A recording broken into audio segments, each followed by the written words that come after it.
Hello guys, welcome. Collective reading tayo ngayon. Para ito sa mga no contact situation. Tingnan natin kung anong energy ng person mo. Ano yung kanyang nararamdaman sa panahon ngayon, okay? Be open-minded, hindi po halos lahat makaka-resonate. Piliin nyo na lamang. And thank you nga po pala sa mga nag-subscribe at sa mga bumabalik. Start na tayo. Anong current energy ng person mo ngayon? Ano yung kanyang pakiramdam? Naalala ka ba ng person mo? Ano yung kanyang current energy? Give me the message. Meron ka dito Six of Wands. Meron ditong Aries, Leo, Sagittarius, or pwede ring sabihin, ito yung energy ng person mo. Okay? Give me the message. Anong current energy ng person mo? Meron ditong Eight of Pentacles. Meron ditong Virgo, Capricorn, and Taurus. Ano yung current energy ng person mo kapag naaalala ka niya? The Emperor reverse. Okay. Give me the message. Anong current energy ng person mo kapag naaalala ka niya? Meron ditong Aries. Malakas ang Aries. Or pwede rin sabihin na ikaw ang Aries. Or Aries yung person mo, no? Piliin nyo na lamang. Meron ditong Knight of Cups. Give me the message. Then, meron din ako nakikita ditong Scorpio, Cancer, and Pisces. Give me the message. Okay, naka-reverse ang Four of Cups. Okay. Give me the message. Anong current energy ng person mo? Meron ka dito Seven of Sword. Gemini, Aquarius, and Libra. Give me the message. Anong current energy ng person mo? Page of Cups. Give me the message. Anong current energy ng person mo pag nag-iisip ka niya? Okay? Anong current energy ng person mo kapag naiisip ka niya?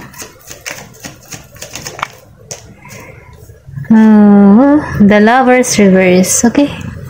Kita ko na siya kung ano yung current energy ng person mo pag naiisip ka niya. Ang current energy ng person mo kapag naiisip ka niya, ito yung nararamdaman niya sa'yo. Wala siyang lakas ng loob para sa connection nyo, no? Hindi niya to nakikitaan ng pagbunga, or sabihin natin na nawawalan siya ng hope, pag-asa. Yung tipo bang pinanghihinaan siya ng loob. Alam mo yun, yung tipo na yung, di ba, may fighting spirit. Itong tao nito, wala siyang ganun. Wala siyang ganun para sa connection nyo. Pinanghihinaan siya ng loob. Hindi niya makita yung kasagutan para sa inyong dalawa. Sarado yung isip niya. Hindi niya alam kung paano tutungo sa'yo, no? Pero ang gusto niyang mangyari, yung kanyang mga gustong mangyari para sa'yo, ay magkaroon ng realidad. Kaya lang, ang nangyayari dito, nahihirapan siya sa sitwasyon. Hindi niya to tinatrabaho yung connection ninyo, okay? Pero nakikita ko rito na yung energy ng person mo, gusto niya mag-offer para sa'yo.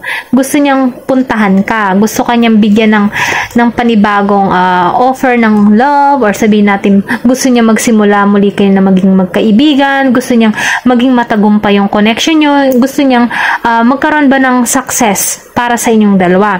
Gusto niyang baguhin yung tingin mo sa kanya. Yung tipo na kung dati hindi siya nag-e-effort para sa iyo, ngayon gusto niyang baguhin, gusto niyang bumawi, gusto niyang alisin yung mga negative na tingin mo para sa kanya. Kaya lang itong tao na ito, nag-iisip siya. Wala siyang maisip, or sabihin natin na wala siyang makuhang dahilan para mangyari 'yon, kasi ang nangyayari dito, ang tingin mo sa tao na ito ay ganun na talaga. Kasi may lamat na, okay? Then, nakikita ko itong tao nito, gusto nitong kumilos, gusto nitong gumawa ng aksyon. Kaya lang, hindi pa lang ito makagawa ng aksyon, hindi niya mapatrabaho yung connection nyo kasi sarado pa yung kanyang intuition. Nahina yung kanyang faith para sa inyong connection. Nawawalan siya ng pag-asa sa connection na meron kayo, okay? Meron dito ako nakikita na Taurus energy and Scorpio, Cancer, and Pisces. Then, Capricorn and Virgo, okay? Then, nafe-feel ko din dito, no, na meron dito isa na tumatagay, ay may sa tumatagayod, tumatagayod, tumutuguyod, I'm sorry, ano man Ibig sabihin, nakikilala, okay. Sumisikat, yan. Meron ditong tao na sumisikat. Tapos sabihin natin na nakikilala yung kanyang gawa. Or pwede rin sabihin, ang tingin ng tao na to sa iyo ay nakikilala ka, nagiging kang maayos, maganda yung katayuan mo sa buhay. Sabihin natin umaangat ka kung saan ka man ngayon. Maybe social media or pwede rin sabihin sa nababalitaan ka niya sa mga kaibigan, friends of friends ninyong dalawa, kung ano yung nagaganap sa iyo. Kasi nakikita ko dito na may pagkilala. Meron ditong nakikilala yung kanyang mga gawa, umaasenso, at alam mo yun, gumaganda, umaayos, maraming tagahanga, okay? Sa isang salita, naisip ng tao nito na marami kang manliligaw. Mga ganun ba? Ito na yung nafe-feel ko, no? Nakikitaan ka nito ng marami kang manliligaw. Yung tipo na hindi mo na siya kailangan. Ganon. Ito lang yung nararamdaman ng tao nito sa'yo. Marami kang manliligaw, marami kang hindi papasok sa isip mo siya. Yung tipong ganun, hindi mo siya mapagtutuunan ng pansin. Kaya itong tao nito, hindi niya tinatrabaho, hindi siya kumikilos para sa inyong dalawa. Pero ito yung gusto niya mangyari, umaksyon. Kaya lang, nakikitaan ko dito na ang naiisip ng tao nito, hindi magtatagumpay yung connection ninyong dalawa kasi may balakid eh. Walang reconciliation dito, walang pagkikitang muli, okay? Ito lang yung nafe-feel ko. Hindi halos lahat po makaka-resonate.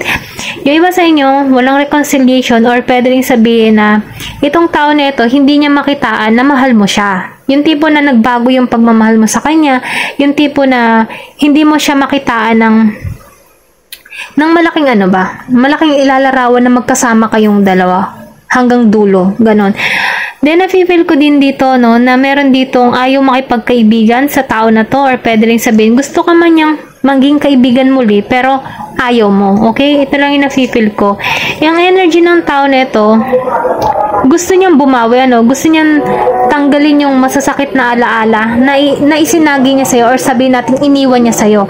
Gusto niyang makabawi sa'yo. Kasi ang energy ng tao nito, gusto niyang matanggal yung trickery ba? Yung trickery na nangyari sa inyo. Gusto niyang ipaunawa sa'yo kung ano yung mga dahilan niya at gusto niyang mabago yung tingin mo sa kanya. Ito lang yung nafe-feel ko. Gusto nito ng pagbabago. Kaya lang, nahihirapan siya. Kasi ang tingin mo sa tao nito, talagang sobrang worse na. Wala nang pagbabago, hindi na magbabago, kaya hindi na lang to gumagawa ng aksyon. Pero gusto niyang trabahuhin, gusto niyang puntahan ka, gusto niyang baguhin yung mindset mo para sa kanya, sa tingin sa kanya. Yung tipong gano'n, gusto niyang matanggal yung tingin mo sa kanya na masama dahil ang tao naman nagbabago, okay? Ayun, ito lang yung nakikita ko, kaya lang, kahit lumapit tong tao na ito sa'yo, hindi mo pa rin to tatanggapin kasi may may lamat na eh. Hindi ka na nagtitiwala dito. Sinukuan mo na siya sa isang madaling salita. Kasi mas nakapokus ka dito sa iyong pag-unlad, sa iyong pag-asenso kasi nakikilala ka dito or pwede rin sabihin na masaya ka. Marami kang nagagawa sa pagiging mong malaya or sabihin natin mas marami nang nakakakilala sa iyo, mas marami nang humahanga sa iyo. Ganun yung energy nito. Dahil doon itong tao nito, wala siyang lakas ng loob, okay? Pero itong tao nito, ang energy ngayon, hindi na to trickery, okay? Hindi halos lahat makaka-resonate, Ito lang yung nakikita ko. Yung iba sa inyo, ganito yung energy. Ganito yung energy ng person mo sa'yo. Tingnan pa natin kung ano pa yung mensahe para sa'yo.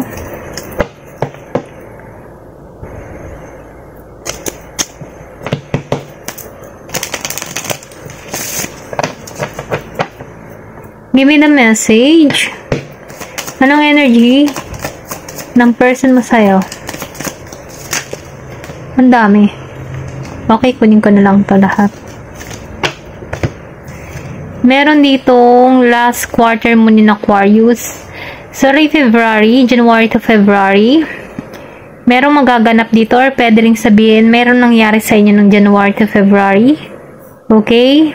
Ito yung reflect on your priorities. Sabihin natin pamula nung January to February, dun ka nagkaroon ng dun ka natauhan, or sabihin natin na mas inuuna mo na yung sarili mo dito, mas yung sinisecure mo na yung sarili mo, okay? Ito lang yung nafe-feel ko, mas inuuna mo yung mga prioridad mo sa buhay mo, nagkakaroon ka dito ng klarong isipan, kasi meron ako dito nakita na clear quartz, okay?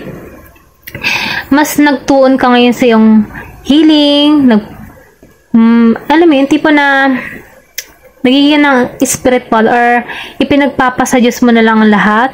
Nagiging kang kalmadong parang isang tubig. Nakatuon ka sa yung destinasyon, sa yung pangarap, sa yung goal, okay? Ayun lang yung nafe-feel ko, kasi kung makikita mo dito itong babae, tumutungo siya sa isang direksyon na kung saan may malinaw na ugnayan, or may malinaw na kasagutan. Ito lang yung nakikita ko. Then, nafe-feel ko din dito, na hindi mo na pinagtutuunan ng pansin yung mga nangyari sa'yo sa nakaraan, okay? Meron ditong pinanganak noong February and January, okay? Tingnan pa natin, meron ditong last quarter mo din sa Sagittarius, practice gratitude. Sinasabi dito, na panatilihin laging magpasalamat sa mga nangyayari sa buhay mo. Kahit malaki, maliit na biyaya na dumarating sa'yo, ipagpasalamat mo. Kasi once na ikaw ay nagpapasalamat, nararamdaman ko dito mas maraming biyaya na parating sa'yo, okay? Nagiging kalmado dito. Then, napipil ko din dito, may kontento ka sa kung anong meron ka, okay? Ito lang yung nakikita ko. Meron ditong Sagittarius, pinanganak noong November to December. Then, may nakikita ako dito, first quarter mo ni Aquarius. Trust the universe. Mas nagtitiwala ka sa Diyos, or pwede rin sabihin, iminumungkahi sa'yo dito na magtiwala ka sa process niya. Kasi kapag nagtitiwala ka sa process niya, mas mainam yung parating sa'yo, okay? Then, meron ditong lavender. So, meron ditong healing, may pagka-healing. Then, nakikita ko rin dito na meron ditong gumagamit ng yung incense ng lavender for insomnia, or para sa relaxation, Ito lang yung nafe-feel ko. Meron ditong gumagamit ng lavender oil, okay? Hindi halos lahat makaka-resonate. Piliin nyo na lamang. Then nakikita ako dito, mas nakatuon ka ngayon sa iyong goal. Gusto mo makamit yung pangarap mo, okay? Mas nagkakaroon ka dito ng kaliwanagan sa mga nangyayari sa'yo. Then, nafe-feel ko din dito, na may may protection ka dito. Or pwede rin sabihin na may emotional kang tao. Madali mong maramdaman ang emotion ng iba, okay? Then, nafe-feel ko din dito, mahabagin ka. Ayan. Or nakikita ko rin dito, yung iba sa inyo, malakas yung intuition, malakas yung pakiramdam. Ito lang yung nafe-feel ko dito, okay? Then, dito sa New Moon in Gemini, think it through. Kung makikita mo, lahat ng larawan mo dito ay may violet. So, ikaw ay more in spiritual, or sabihin natin na madasaling kang tao. Then, nakikita ko din dito na iniisip mo yung bawat hakbang na gagawin mo bago ka kumilos. Hindi ka nasugod-sugod ng walang plano. Pinag-iisipan mo yung bawat planong gagawin mo. Ito lang yung nafe-feel ko. Kahit bumagsak ka sa isang halimbawa, may plano ka, bumagsak ka doon. Nagre-relax ka, pero hindi ka nasuko. Ganon yung kasi kung makikita mo sa bundok kasi, mataas yan mataas yung gusto mong marating. Dahil doon, hindi ka nasuko. Okay? Ito lang yung nararamdaman ko. Then, nafe-feel ko din dito, natungo ka, or sabihin natin nasa tamang path ka.